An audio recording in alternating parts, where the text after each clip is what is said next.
Now, it wasn't Ethel that was doing it. It was this other spiritual, the higher self, call it what you want, the God within, was doing it.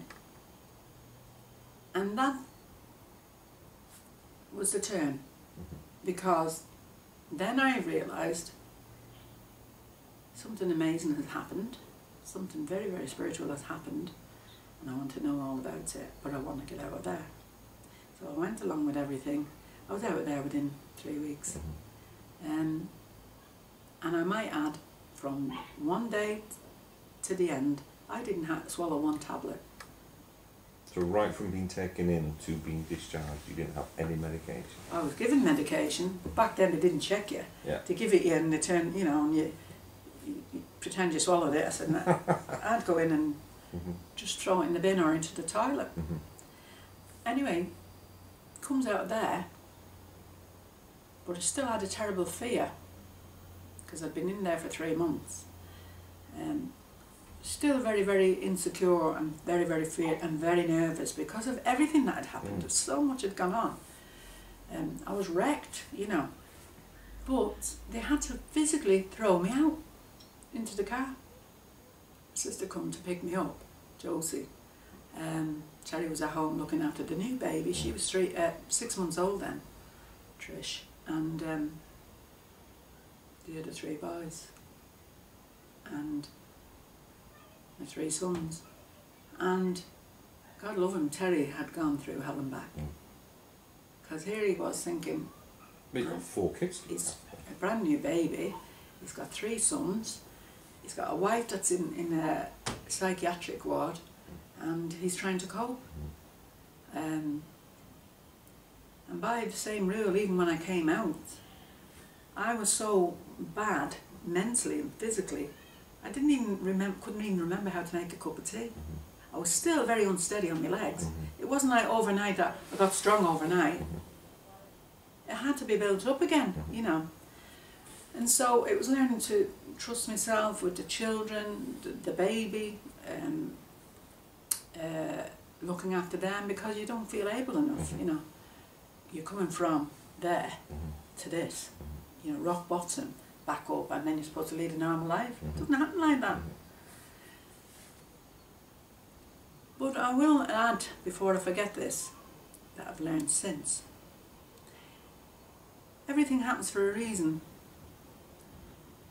Everything in your life happens for a reason, and every place that you've ever been, you were meant to be there for a reason. Either to touch somebody's life, to meet somebody, or whatever.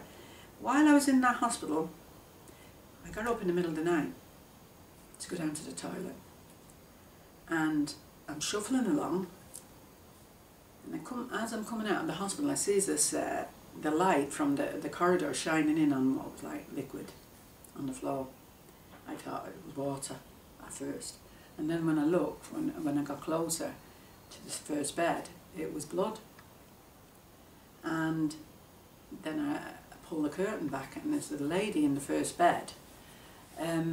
She tried to commit suicide, and she'd slashed her wrists, and all the blood, the liquid was her blood.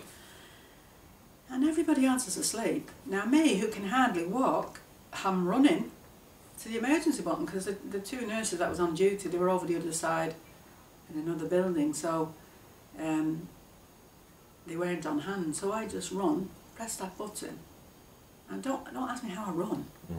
But all of a sudden I had the energy to do it. Press that button, before you know it, everybody's there, all in. And she's been given CPR and all. Anyway, they got her back to life. They said she was gone when they got to her. And they worked on her, and anyway, they got her back. And I always wondered what happened to her. I know she survived, but she was dead when I got to her. And yet, 20 odd years later, I'm sitting in my living room doing a Reiki weekend, sorry.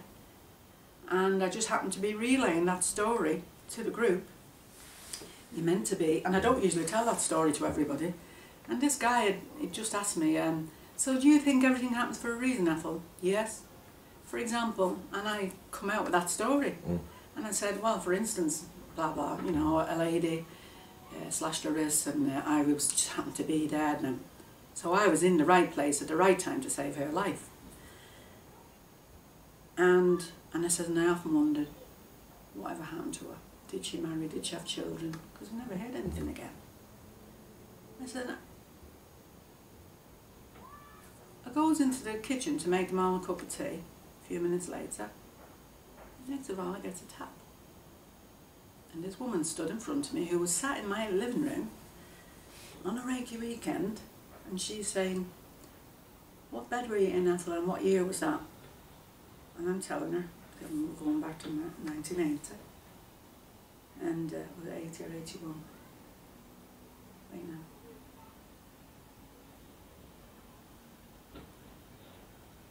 '81. And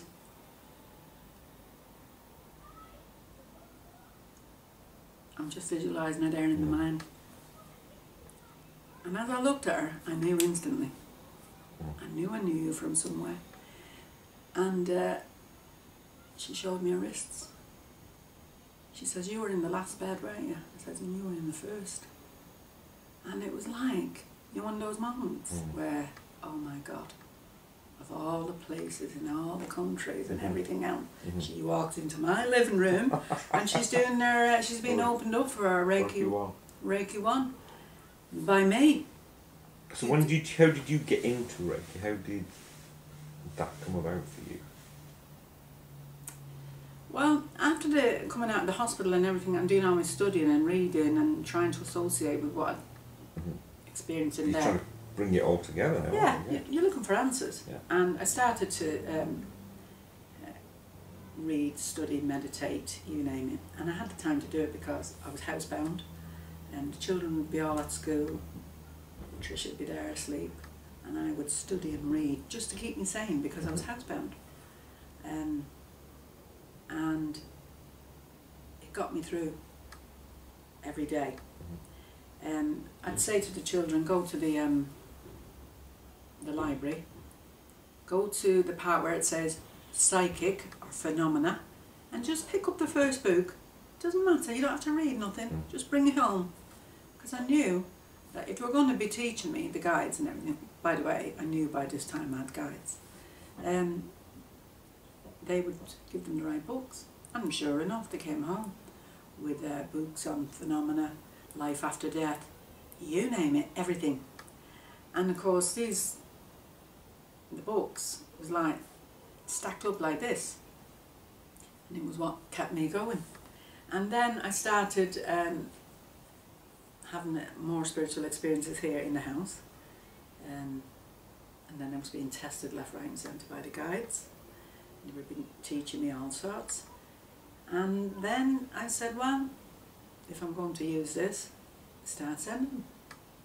So it started off with family and friends, neighbours, people coming in, sitting on my chair, on the couch.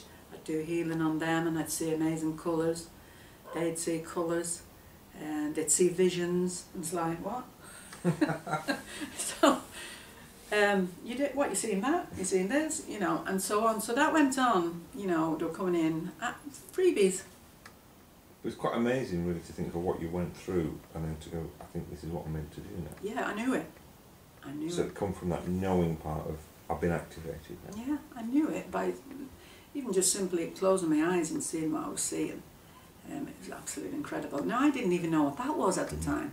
All the colours, being immersed in the colours, and the colours even taking forms and shapes, which we all know now, the colours is the life force, pure life force. And then even seeing that, filling the whole room. So, in all many different colours.